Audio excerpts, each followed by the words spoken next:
Well, hey everybody. Welcome to the Arkansas Organic Chronicles podcast. We are live from the Center for Arkansas Farms and Food Farm here today. And with me today is Luke. Luke, hey how goes it today? Pretty good. Working out technical issues. Yeah, We're it's been a day. We'll get into it more here later.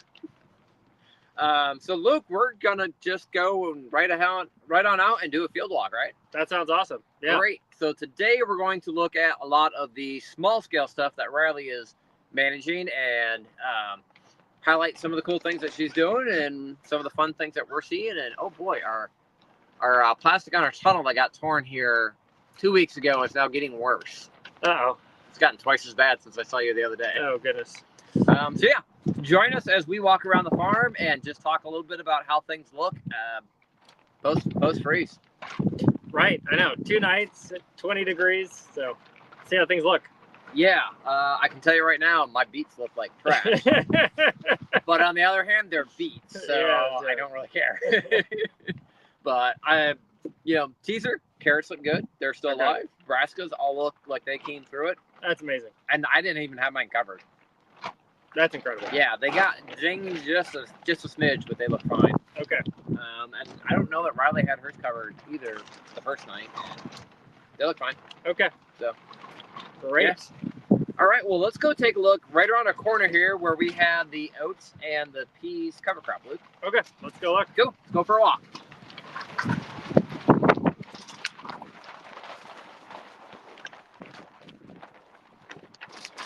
All right, well, as Luke and I are walking out there, I apologize. Hey, what are you going to do when it's live? So, all right, this is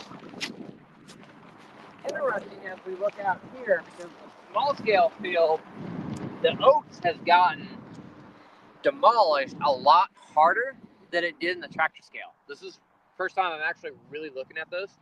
Well, you can see the oats has died. Everything is really soft, real wilty. It's down for the count. Even the peas here don't look super stellar. We may have to go over and take a look at tractor scale because it's very, very different than what we see over there.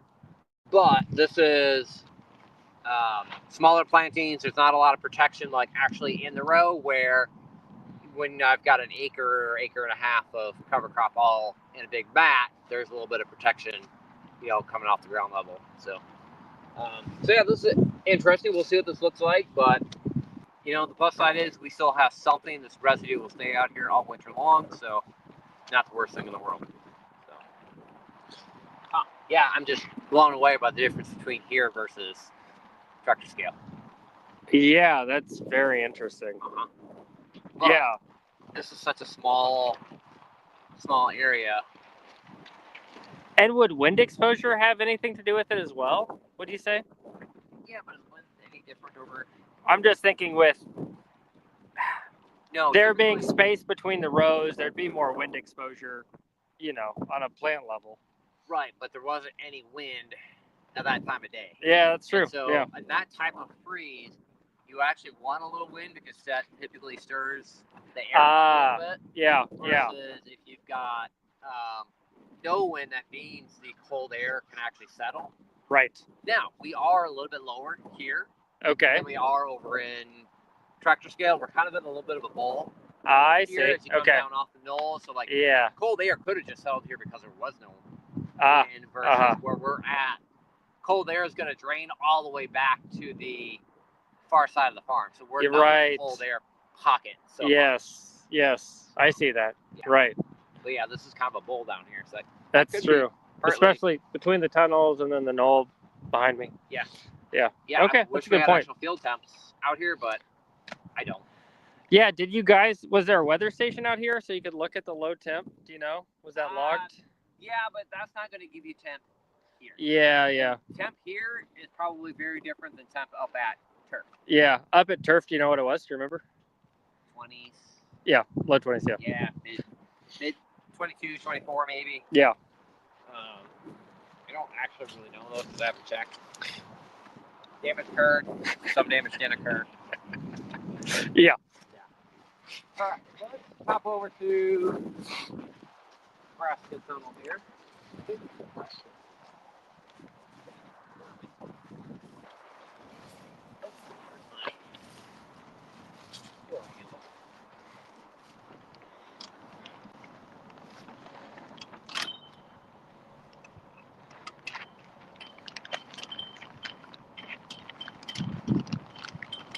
All right, look, we're gonna get it just wide enough so we can scoot in.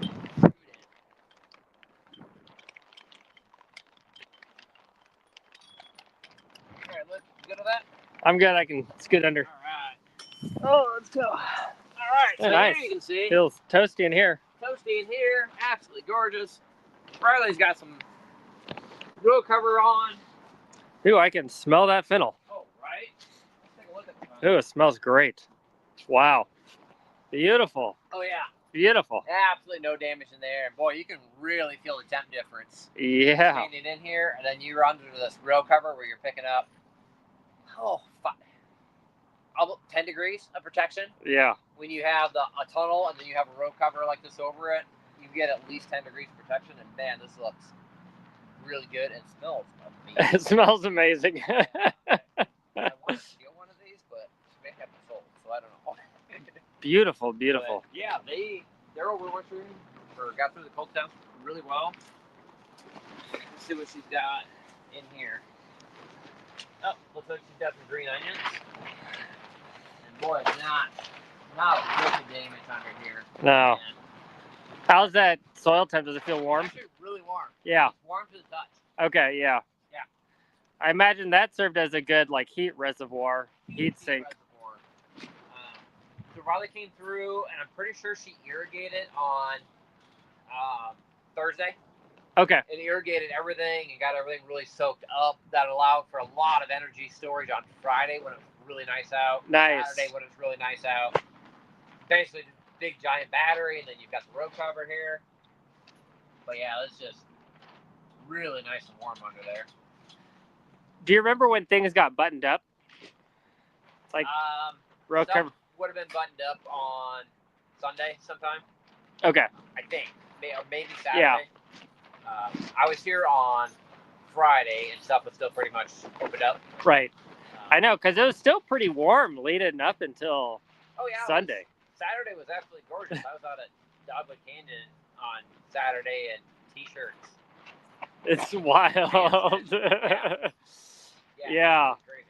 Yeah. So it kind of felt like a situation where you really had to time it right so you didn't cook everything too early on. But hold the temps. Yes, but then hold the temps. Yeah, yeah. And that's where, I don't know if you and I were talking or Riley and I were talking last week, but we were really concerned because it was so warm, and then we were going to crash, and that's when you get damage, right? Because the plants aren't acclimated. Plants aren't acclimated. Yeah. You know, if we were 40 degrees for a week and then got cold, I think it'd been fine. Yes. You know, I'm not even sure if my beets would have gotten damaged. Yes. Yes. Because exactly. It's so warm, and then instantly you're dropping from a high of 70 to a low of 20, 22. Like, right.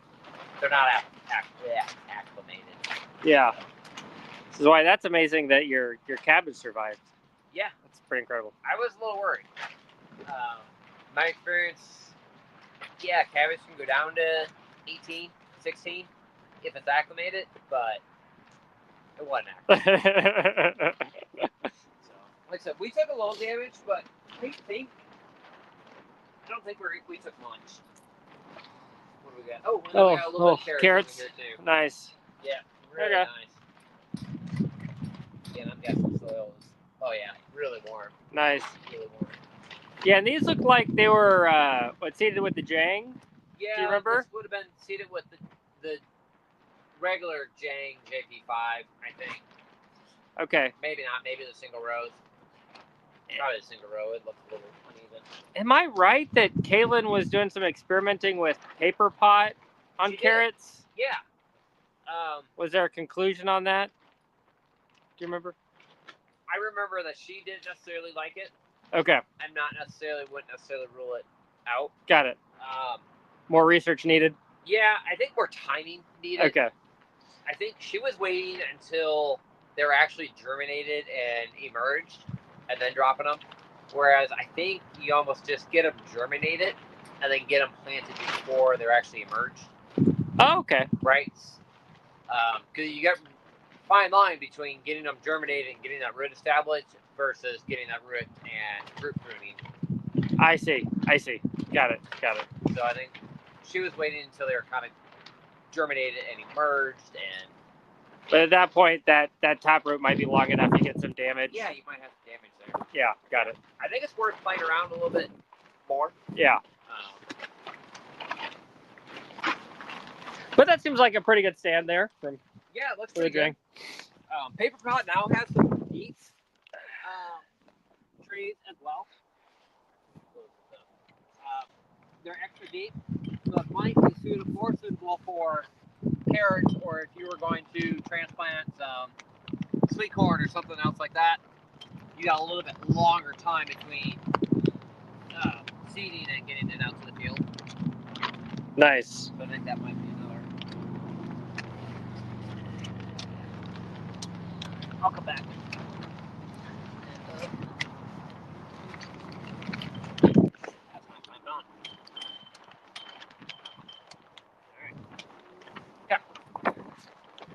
Anything else out here?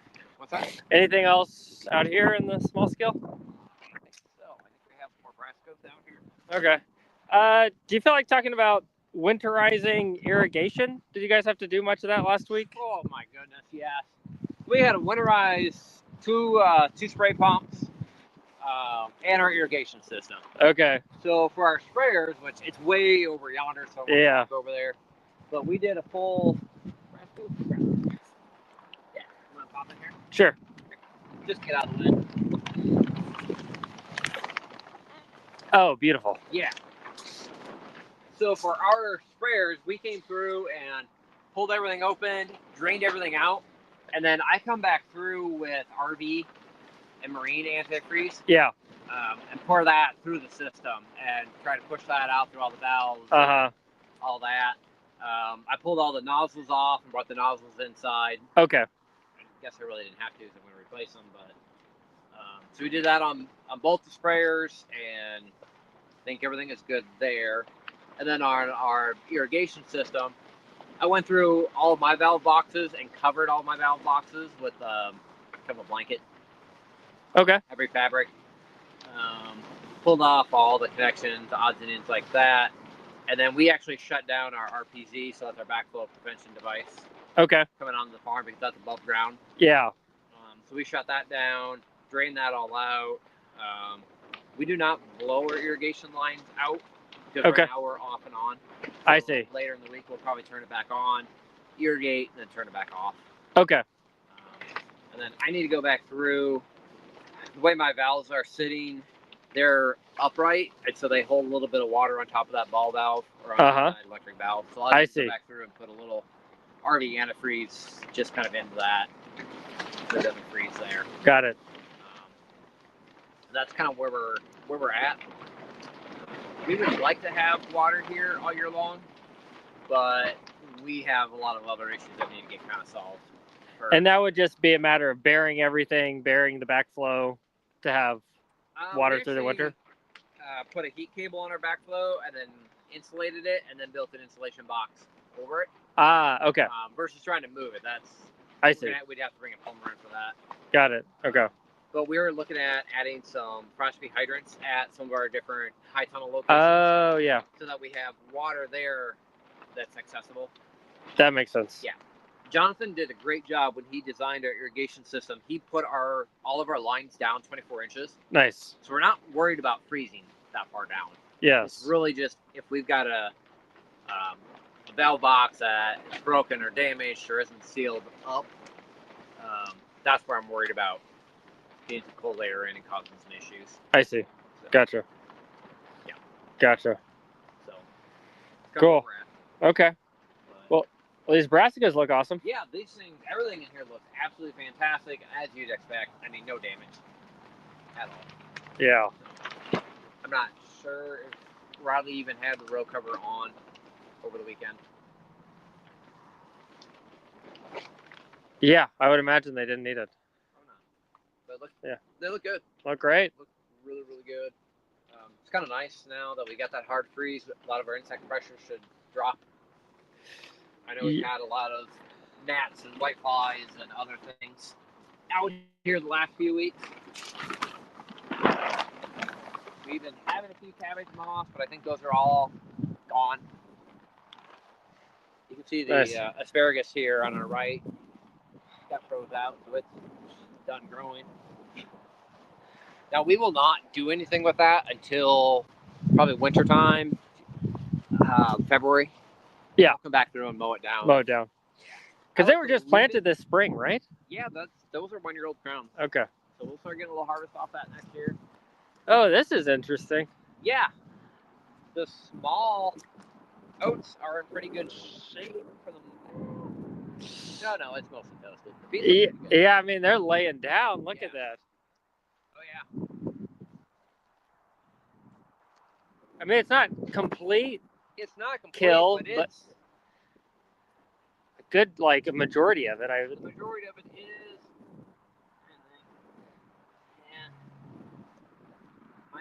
Might be kind of alive down at the ground. So you may get some regrowth here if it stays warm. Yeah. For a while, but this is where it was seeded with the giant cedar, and just the amount of additional growth here we got is just crazy. Yeah. Looks a lot better. Wow. So, how about definitely got knocked down. Yep. It's very interesting. Yep. And the peas are definitely injured. Okay. You can feel it. Just feel a little kind of limp. Well, this one is dead. Yeah. A bunch of these are dead. Some of these are kind of limp. Some of them are not too bad. Like this one is dead and limp. This one's not bad. Yeah. It'll be very interesting to see the weed pressure difference between, say, like in small scale, where you get probably an earlier winter kill of the oats versus large scale, where it seems like the oats are going to persist. Yeah. It'll be interesting to see if you get some winter weeds come up. Yeah. I'm trying to think if we need to walk. We don't need to walk through any of that. You can see Riley's got everything. Covers on in place. Oh! Should talk a little bit about. We moved our high tunnel last week. Oh, yeah. Yeah. So The movable tunnel. You may remember it used to be over the asparagus. Yep. And we hooked up to it with 2 tractors and just drug it ahead here. Took maybe 5 minutes to move it. It's incredible. Longer to take all the anchors out and untie it and all that. It did actually move it. Yeah, the prep took longer than the actual activity. It took me 30-40 minutes to get it all chained up safely and stuff like that. But once we got it hooked up, it slid easy peasy. So I think the key that I do a little bit different. I don't just pull. Yeah. But I also pick up on the sign. Oh, okay. I do a little bit of an upward lift as I pull to kind of get this up out of the ground. How did you accomplish that? I came back through and wrapped the chain around underneath here. Uh-huh. And so I brought my chain underneath here and then up and around here, and then I put it on the 3-point hitch. Okay. And used my 3-point hitch to kind of pick up a little bit, just to give me a little bit of I see. pull. Nice. And then the way I wrapped my chain kind of held it in place and ensured that it was both lifting and pulling. Okay. So yeah, getting that chain underneath there. Granted, I ruined our 2x6, but Oh. price to pay. Did you have to tie the skids together so they wouldn't, bow apart? No? We didn't. Okay. I just had our 2 best tractor drivers come through and pull straight, and they did a great job. So it was 2 tractors at the same time? Yes, 2 tractors at the same time. I see. Yep, we had 2 50-horse tractors. Okay. And that was plenty to do the job. Okay. When we did get done, we had a little bit of a bow out on a couple of the ribs over on that side, and we just came back with the loader and just kind of gave it a little tap. Okay. Slid it back in. Okay. So. Yeah, so you feel like the cross bracing is sufficient up here to hold it? Yeah, hold it together. Pretty standard for a high tunnel. Not bad. Okay. We could probably do a little cleanup work and stuff with it, but it's not bad. Yeah. We got a little bit of a bow on this side I see coming that. in, but I think we could grab a little tractor or gator and just give a little tug. Yeah. Straighten it out when we put plastic on it and be fine. Nice. Yeah. Oops. Uh-oh. We're Something all happened. over the place. Yeah, I don't know why. Oh. Uh-oh. Okay, I think we're back. All right. Yeah, I was pleasantly surprised and very happy on how easy that went. Good. Um, let's sit down here. We can take a look at the beets. Okay. So our beets did not survive, unfortunately. I don't have the ability to put row cover over it. So they were all small. Like I needed 2 or 3 more weeks. I So see. A lot of them were small. We tried mowing them off today before digging them, and then I think we're just gonna dig them and then flip them as we go.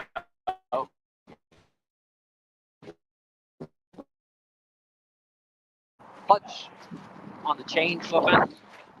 So we're trying to figure that out before we can finish digging. Did the beets get planted a little later than you wanted, or? Yeah, the beets got planted about 3 weeks later than I wanted. I see. Yeah, I was wanting to plant them, but we're still dialing in our system, still getting our irrigation system in place. Then students were gone, and then it rained, and I needed to get them planted right before students left. I waited because I want the students to do it, and then we got just wasn't enough time then. Yeah. So it was middle to late September when they got planted. I see. Really need to get them at the 1st of September. Uh-huh. That's the goal, but like I said, I wanted students to do it, and I wanted, so we had to wait. Yep. I get it. Next year, I probably just won't wait. Right. You can see they got toasted. Yeah. We got some nice beets, but at the end of the day, like there just isn't a lot of market for beets, so it's not too worked out for it. Right. A lot of stuff kind of in this size. Okay. Yeah. So just it needed a little bit more time. Yeah, definitely. It was sizing up real nice. They got really nice color inside. They were really good, earthy flavor, but they're small. Yeah. So it looks like here the digger was working. Yes, this one so row. The first row we had no problem with it. So we hooked up the digger last week, tested it out, everything was working. Ran our first row and it ran pretty good. And then we moved into that second row. Something happened with our slip clutch and it's just slipping.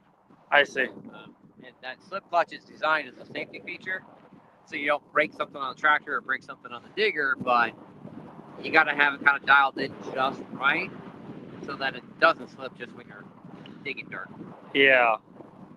Yeah. So is this where it ended right here? Yeah, this is where we got caught up. So. And did it work pretty well? Are you happy with how it worked?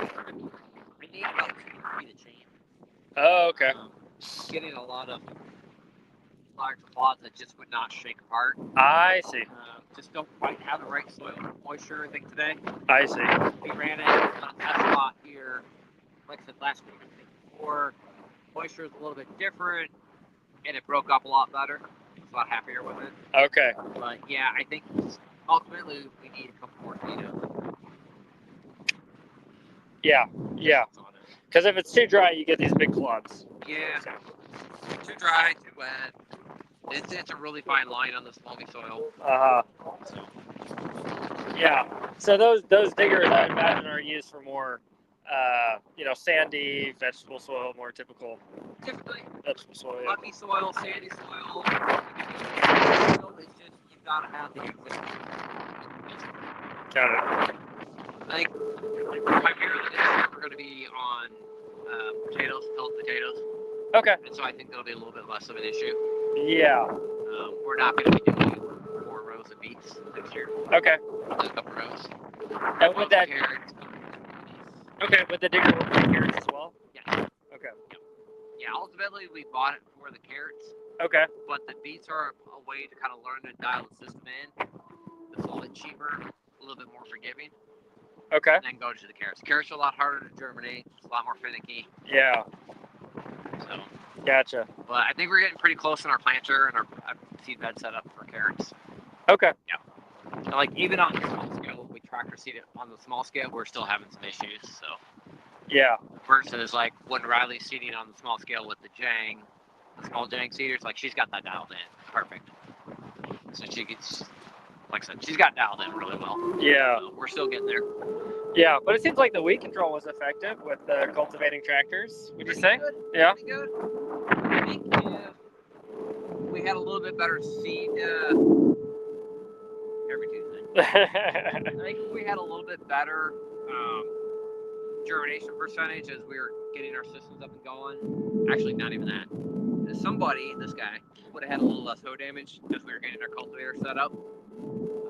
I think we would have had really good weed control. I see. Because it would have canned the feed out really, really well. Yeah. I just took out too many as we were getting things set up that dialed in. I think we're a lot closer to that now. Yeah. Yeah, because I can see weeds, but I mean, from just the visual assessment, it seems like the weed pressure wasn't to the extent where it outcompeted the crop. I don't think so. Yeah, no. Like a lot of these weeds, you didn't really even see until after this freeze. Yeah. And to feed over pretty well and keep things under control. Yeah. So, yeah. We're not aiming for a perfectly clean field. Right. I mean, we'll get to like lettuce or something, but yeah. Cool. That's a success. Yeah. Well, in progress. In progress. It's been 20 years since I've grown beets. I plan on with a far superior. Making yourself sound old, Joe. Because I am. Realizing how old I am. Like, yep, I did this 20 years ago. I'm not even 20 years old. Yeah, so P&Os that we looked at the last time that we were out here, they definitely got zinc, but they're still standing. They're still, like, the growing points are still intact. So I think they're going to be okay for a while yet. When you press on the leaves, can you, like, do your fingers leave a mark? Like, seeing any sign of tissue damage there? No? I mean, it feels like there's marginally tissue damage on some of them, but for the most part, no. Now, there definitely is. Like, these tips are definitely cooked. Yeah. Because they were all upright. Everything looks a lot shorter. Like, when we were out in this field, in that field last week, I mean, it was above my knees. Right. So, it's down, it's shorter, but the growing points are intact. So, I think we're going to have to get some more additional hard, cold, extended periods to knock this down. Nice. Yeah. Which, pros and cons, because, if it would just die, I could spread some manure. But I'm not going to be the one to kill it. Yeah. But crazy, just the scale of the field and a little bit of location difference. Like, we are noticeably Yes, higher. yes, I can see that. We're 5 or 10 feet higher in elevation. Absolutely. Here. We go all the way down before we get to cold pocket. Yes. Actually, yeah. You can maybe even see a little bit in that far field where the cold air settled in. Yeah. Yeah, I think that air drainage definitely had a big factor. Like, looking at my brassicas behind me, they look pretty good. Pretty happy with those. Yes. We've been mostly just getting wind damage on those. Okay, yeah. They're just snapping the plants out. Oh, wow. Yeah. Yeah, and especially with that red cabbage, it just looks a little wind-blown. It just looks a little wind-blown. The green cabbage in the back looks pretty good. The cauliflower in front, if I remember right. It's just been snapping in the wind. We've lost a lot in the wind. Okay. That's just something I was kind of playing around with the students here for this year to kind of work on some things. So it's nothing to write home about, but yeah, definitely feeling that wind standing here right now. Yeah. Okay, well, I don't think I have anything else to talk about. I think we kind of showed you what we could see. You got anything you want to highlight here? Oh yeah, for those listening, if you're not aware, we're doing the farm tour Dripping Springs this Sunday. We decided to postpone because of the freeze. Yeah, it was a good call. I know I was talking with Mark Kane yesterday. He was saying their Sunday was pretty busy, getting everything prepped for the freeze. So anyway, yeah, come out to Dripping Springs with us this Sunday, 3 to 6 p.m. Start in the field and then have some discussion inside once it gets dark. Very cool. And then, yeah, Joe and I are working on putting together an OSP workshop that'll happen at the Northwest Arkansas local. Oh, what is it called? Local Foods Conference, I think. Yes, yeah, Northwest Arkansas Local Food System Conference. Yes, that one. It is a mouthful. December 10th and 11th, I believe, is the conference. Yeah. So for those of you, if you're working on an OSP to transition or need help working on an OSP, you're thinking about transitioning to organic and want help with that application, the organic records, which, in general, that goes into your organic system plan, your OSP. That'll be a good chance to work on that. So definitely reach out if you're interested. It's going to be kind of more for a select group who are working on their OSPs to get some good kind of one-on-one assistance with that. And there are going to be some organic sessions at that conference as well. That's in Springdale, December 10th and 11th. Those are the two things I can think of. Joe, can you think of any other events to tell people about? We have an irrigation workshop next week, actually. Registration is still open for that for a couple days. Just visit the CAFF site to find that. And then we have the Greasy Santa short course series, Tuesdays in December, starting on Tuesday, December 2nd. And that's rebuilding a diesel fuel system, rebuilding a gasoline tractor fuel system, servicing and repairing a BCS tractor, putting electric start on our BCS tractor, and a whole bunch of other odds and ends, and kind of working with some equipment repairs and things like that. So yeah, that one should be fun. I got a new Santa hat. So. That'll be great. We'll probably have some Christmas music and just have a good time with it. That's awesome. I love it. Okay. Well, cool. And I think we'll be live from that short course in December. That's also on Tuesday. Oh, cool. That'll be awesome. Yeah, nice. That'll be a lot of fun. Good to see Joe in a Santa hat. Yes. Well, good. Okay. Anything else before we sign off, Joe? Nope. Just thank you to the University of Arkansas Division of Agriculture and the Transition to Organic Partnership Program through the USDA. We appreciate their funding and support. Absolutely. All right. Well, see you guys. Everybody.